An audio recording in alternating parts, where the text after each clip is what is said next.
A war in Ukraine is well into its third year.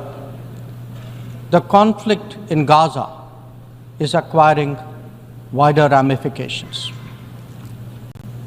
Across the global south, development plans have gone off rails and SDG targets are receding. But there is more.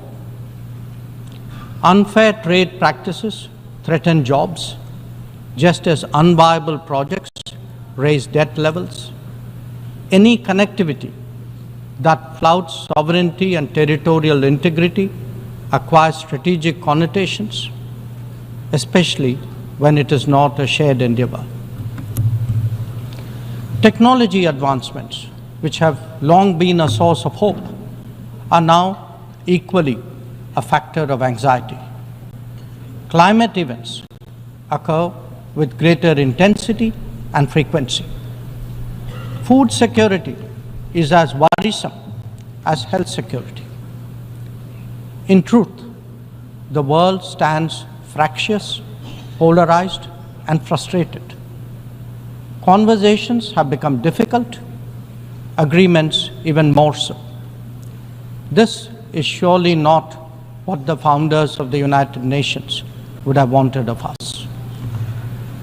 Madam President, almost exactly 8 decades ago, the first steps towards the formation of the UN were taken near here at Dumbarton Oaks.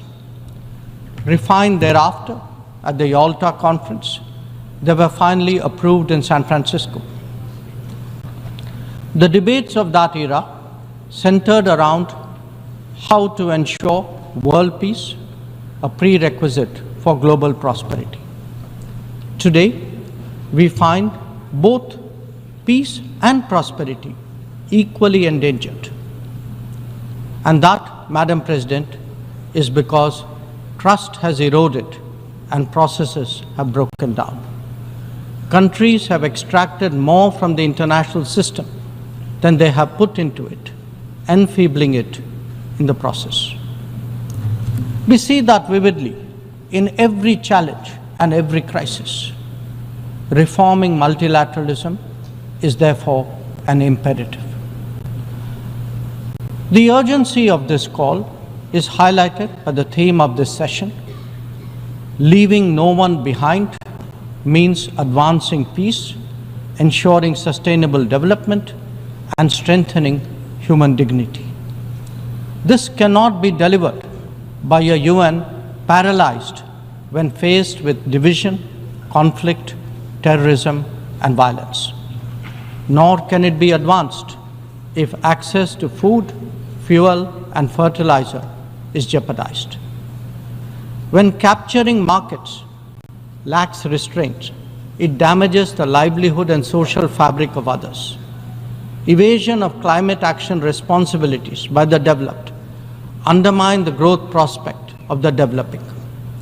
Indeed, when resource crunch limits the very pursuit